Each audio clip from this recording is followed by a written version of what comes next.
Still picture. Touch. Nigga screen. And then nigga you get picture. Still picture. I don't remember. With your thumb, yeah, keep it up. On my memory. 28. 28 turn backward. 28 turn backward. 28 in the spirit, turn backward. So 82 is the new 28. And I want Zal to be in this picture because Zal ran with me since he was 7 years old. And he's only missed 1 or 2 years. And he beat me for the first time about 2 years ago. And You're not easy to beat. I'm really sorry that he didn't run in this particular race, but he was taking the pictures this year. Thank you for coming down. Thank you, Mom, for being here as well. She's doing everything to make sure you're the kind of young man that you are continuing to be. And I want to thank all my friends, all my supporters, all the people that believe in me. I know we have some others on the way, but we couldn't wait for them to do this run. This has been a marvelous day. As usual, October 10th is always a beautiful sunshine day. I would like Pastor Kennedy to come right up front and do whatever he wants to do, just to signify the moment. Father, Lord, King of glory, the never failing, the never changing, the ever faithful God, we join the host of angels to say we are grateful for giving us Daddy LaRose as a big time blessing, so Lord God, for his life, oh Lord God. The sun to the going down of the same, we are grateful. We are grateful. We are grateful, Lord God.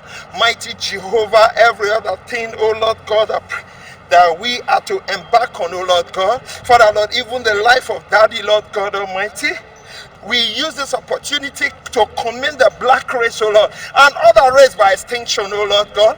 Volunteers, supporters. As I said, this is a historical place right here in Jane and Finch, York University, which we have a lot of partnerships, one of our key stakeholders here in the community.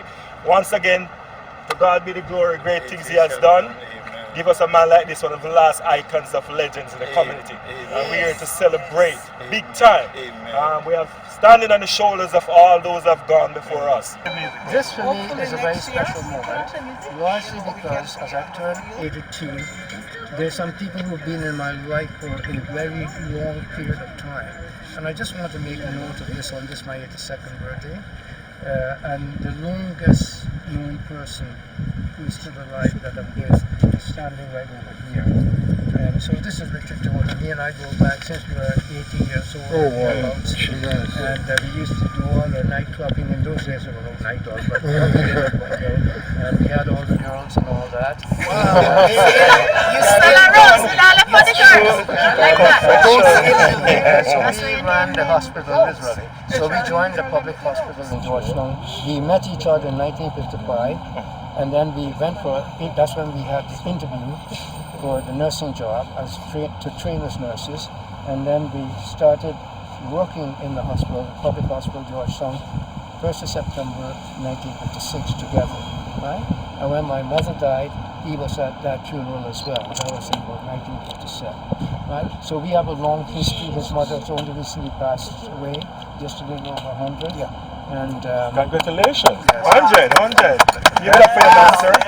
That lady used to stay up nights cooking for us, and then we come home, and that was a wonderful family home to be a part of. Whenever we were there, we were part of a family, a large family, so we and I go back a long way. Then I met this lady at St. Michael's Hospital. She was one of the next longest people who's been in my life. Actually, I met Karen before. Karen was about 17, and that's all I want to say about that. So maybe she might have even been 15 or whatever it was, but she was a young person at that time.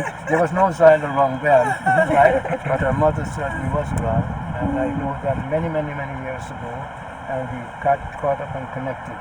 But then Vivian, I worked at St. Michael's Hospital as a nurse, and we connected almost instantly, and have been friends ever since. So that's what, 14 years ago, 30 years, whatever it was. Came to Jamaica. And then when I came to Jamaica, of course, I came down for the first time in 1994 because of Windamore away. We were taking 5 kids from Jamaica and 5 from Toronto to Ghana in West Africa. So my visa for going down to Jamaica when I joined Linda was to recruit those kids. And we selected 5 of them. They are now doctors and lawyers, economists, one's a dentist, and the other one's he's a linguist teaching at the University of West Indies. And the ones over here has done equally well. They happen to be all of Jamaican extraction if they were not born in Jamaica. It just happened. Because over here we had the same recruitment techniques.